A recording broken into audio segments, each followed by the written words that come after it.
खुलुमबाय लोगोफोर, गोजोन फुंबिलि बयनिसिमबो।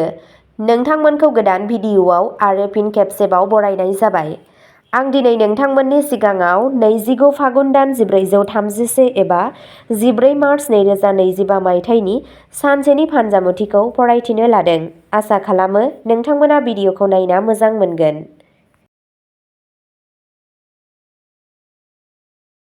गिबियावनो दङ मेष राशि।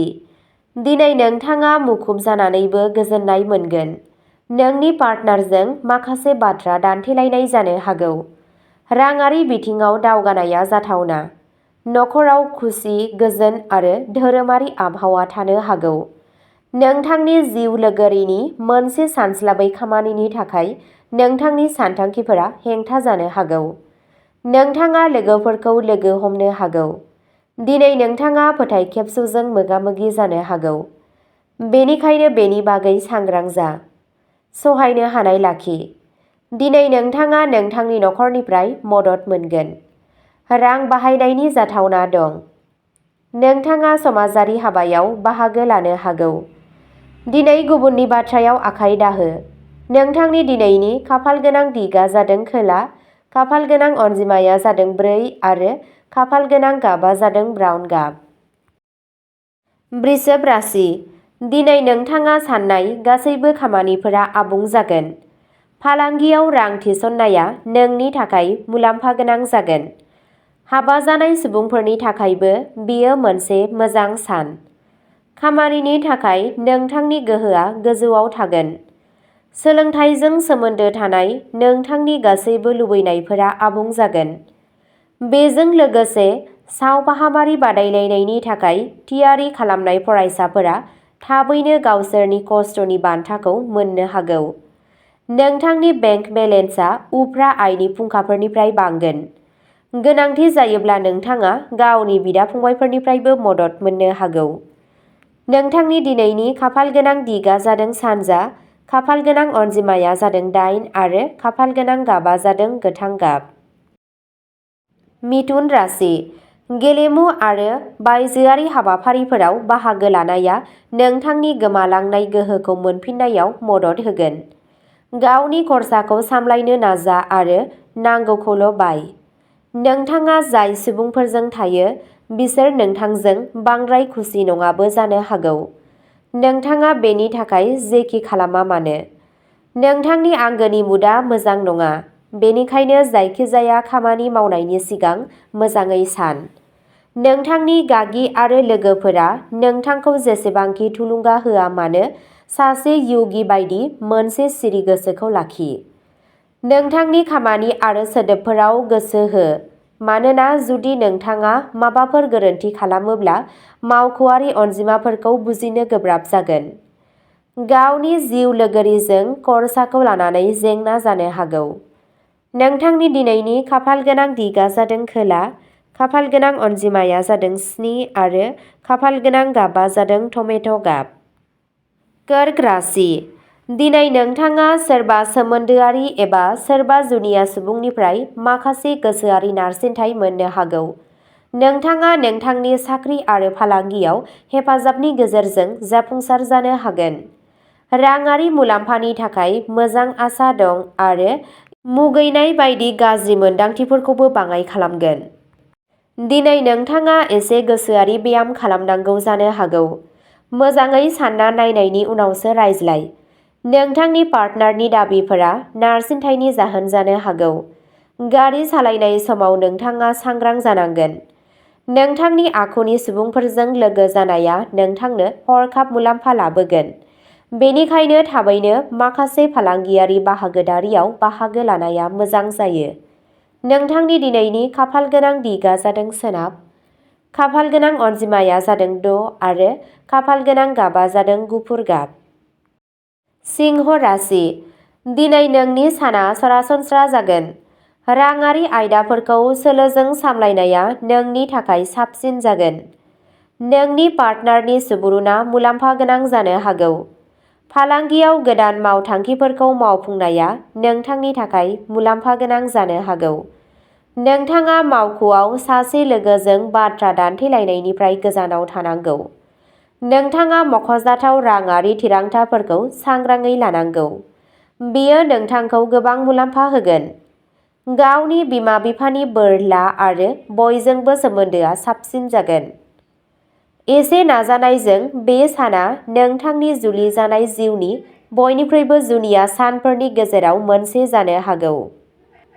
नोंथांनि दिनैनि खाफालगोनां दिगा जादों खोला, खाफालगोनां अनजिमाया जादों 5 आरो खाफालगोनां गाबा जादों गोमो गाब। कन्या राशि। गिनाया नोंनि खुसिखौ फोजोबस्रांनो हागौ। नोंथाङा बुजिनांगोन दि बेयो नोंथांनि गावनि सानथौफोर आरो सानबोलावरिफोरनिफ्राय सोमजियो। गिनाया गोरलैखौ फोजोबस्राङो। बेनिखायनो बेखौ जागायजेननायाव फोजोब, जाहाथे बेयो नोंथांखौ गिख्रंथाव खालामा। साना बारा मुलाम्फा गोनां नङा, बेनिखायनो गावनि पकेटखौ नोजोर हो आरो बांद्राय खर्सा दाखालाम। सानबोलावरिफोरखौ होसोनो नाङा आरो मोगथाङारि जा। गावनि लोगोफोरजों एसे सम हगार, मानोना बेयो नोंथांनि थाखाय जोबोद मुलाम्फा गोनां जागोन। रमान्टिक गोसोखांथिफोरा दिनै नोंथांनि सायाव थाबाय थागोन। गोदानै जागायजेननाय मावथांखिफोरा मिजिंथिजानाय फिथाय होनाय नङा। माखासेनि थाखाय सानस्लाबै दावबायनाया मुखुब आरो नारसिनथाय गोनां जागोन। नोंथांनि दिनैनि खाफालगोनां दिगा जादों सानजा, खाफालगोनां अनजिमाया जादों 1 आरो खाफालगोनां गाबा जादों गोथां गाब। तुला राशि। दिनै नोंथाङा सानसे एसे लासै आरो उदां मोननो हागौ, जाय नोंथांनि खामानिनि गुनखौबो गोहोम खोख्लैगोन। सहायनाय आरो सांग्रांथिजों खामानि माव। राङारि सामलायनायाव नोंथांनि रोंग'थि आरो मोजां साननायनि थाखाय साबायखर। नोंथाङा गोरलैयैनो नोंथांनि राङारि थांखिफोरखौ मोनफुंनो हागोन। फालांगिनि बिथिङाव मुलाम्फा जागोन। नोंथाङा समाजारि बिथिङाव बाख्नायनाय मोनगोन। मोनफिन्नायनिफ्राय रां फैगोन। नखराव मोनसे रंजालु आबहावाबो थागोन। खामानिनि जायगायाव राङारि मुलाम्फा जागोन। राङारि नोजोरजों नायोब्ला आथिखालाव खरसाया आयनिफ्राय बांसिन जागोन। नोंथांनि बिबुंथिखौ नोजोर हो। रावजोंबो बाथ्रा दान्थेलायनायनिफ्राय गोजानाव थानो थाखाय सांग्रां जा। गोदान बिथांखिफोर जागायजेननो थाखाय दिनैनि साना मोजां सान।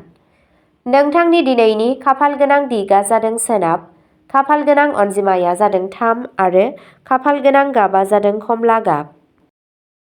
वृश्चिक राशि। दिनैनि साना सिगांनिख्रुइ साबसिन जागोन। गावनि गोब्राब नाजानायनि गेजेरजों नोंथाङा नोंथांनि नखरनि मिजिंफोरखौ आबुं खालामनो हागोन। नोंथाङा मोनसे गोनांथार खामानियाव जाफुंसार जानो हागौ। बे राशिजों सोमोन्दो गोनां फोसाव बिजोङाव थाग्राफोरनि थाखाय दिनैनि साना साबसिन जागोन। नोंथांनि बसआ मावख'आव नोंथांनि खामानिखौ बाख्नायनो हागौ। नोंथांनि मोजां मोनलायनाय लोगोजों नोंथांनि सोमोन्दोआ मोजां जागोन। नोंथाङा जयै बायजोआव थांनो सानथांखि लानो हायो। नोंथांनि बावसोमनाय आरो गावखौ फोथायनायनि थाखोआ गोजौ जागोन। आनजाद आरो बादायलायनायफोराव जाफुंसारनायनि आसा दं।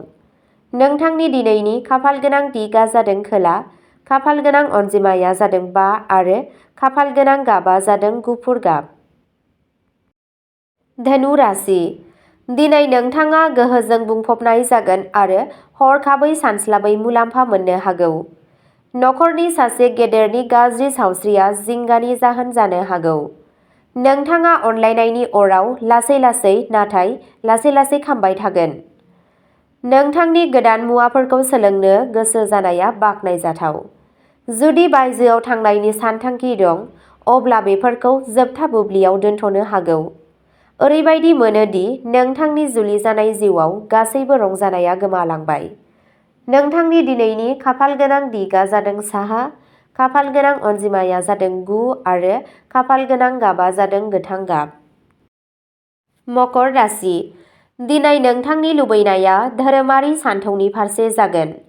नोंथाङा नोंथांनि जेननायनिफ्राय माखासे सोलोंथाय लानांगोन, मानोना दिनै नोंथांनि गोसोनि लुबैनायफोरखौ फोरमायनाया खहा जानो हागौ। जुदि नोंथाङा बाथ्रा दान्थेलायनायाव गोग्लैयो, अब्ला गोब्राब बिबुंथि होनायनिफ्राय गोजानाव था। साना सरासनस्रा। फालांगि फेहेरनाया जागोन। गोब्राब नाजानायनि गोनांथि जागोन। गोदान रादायफोरा मुलाम्फा गोनां जानो हागौ, नाथाय बेफोरो आसा खालामनाय मुलाम्फाखौ होनाय नङा। दिनै मोनसे हानजा महरै खामानि मावनाया नोंथांनि थाखाय मुलाम्फा गोनां जानो हागौ। नोंथाङा मोनसे गोदान साख्रि एबा मावथांखि मोननो हागौ। सानखौ गोसो गुदुं खालामनो थाखाय खाथिनि लोगोफोर आरो नखरजों सम हगार। नोंथांनि दिनैनि खाफालगोनां दिगा जादों सानजा, खाफालगोनां अनजिमाया जादों 7 आरो खाफालगोनां गाबा जादों गोथां गाब। कुम्भ राशि, दिनैनि साना नोंथांनि थाखाय मोजां जागोन। नोंथाङा खाफालनिफ्राय आबुं हेफाजाब मोनगोन। नोंथाङा बेबादि सुबुंखौ लोगो हमनो हागौ जाय इयुनाव नोंथांखौ गोबां मुलाम्फा होगोन। सुबुंफोरा नोंथांनि सोरजिथायजों गोहोम खोख्लैगोन। नोंथांनि रांखान्थियारि थासारिया गोख्रों थागोन। नोंथांनि खुरमा बाहागिफोरा नोंथांखौ आबुङै हेफाजाब होगोन। जुलि जानाय जिउआव थाग्राफोरनि थाखाय थासारिया बांसिन मोजां जागोन। नोंनि पार्टनारआ नोंथांनि मोनदांथिफोरखौ बाख्नायगोन। गावनि जिउ लोगोरिजों रायज्लाय आरो माखासे रंजाथाव सानथांखि बानाय। जुदि नोंथाङा नोंथांनि पार्टनारआ बुंनाय बाथ्राखौ गोथौवै लाया, अब्ला बियो बाथ्रा दान्थेलायनाय सोमजिहोनो हागौ। नोंथांनि दिनैनि खाफालगोनां दिगा जादों खोला, खाफालगोनां अनजिमाया जादों 4 आरो खाफालगोनां गाबा जादों गोजा गाब। मीन राशि, गावनि सावस्रिनि बागै बांद्राय जिंगा दासि। गोसोनि गोजोनआ बेरामनि बयनिख्रुइबो देरसिन मुलि। नोंथांनि थार नोजोरथिया गोरोन्थि साननायखौ दबथायनायाव जाफुंसारगोन। मानसिफ्रा नोंथांनि बावसोमनाय आरो गोब्राब नाजानायखौ नुगोन आरो दिनै नोंथाङा बेनि थाखाय माखासे राङारि मुलाम्फा मोननो हागौ।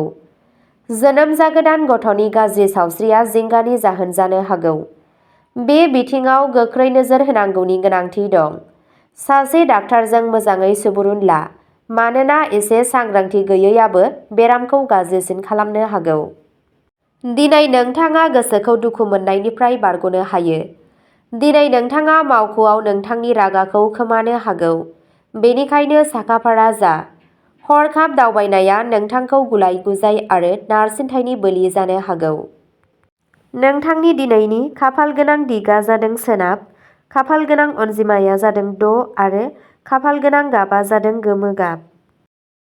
अब्ला दिनैनि राशि फरायथिनाया एसेनोसै। नोंथांमोनहा बेबादिनो सानफ्रोमबोनि फानजामुथिखौ मिथिनो थाखाय चेनेलखौ साबस्क्राइब खालामनानै लादो आरो भिडिअखौ मोजां मोनदोंब्ला अन्नानै लाइक, शेयार आरो कमेन्टबो खालामनानै होलांब्लानो जाबाय। गोजोन्थों।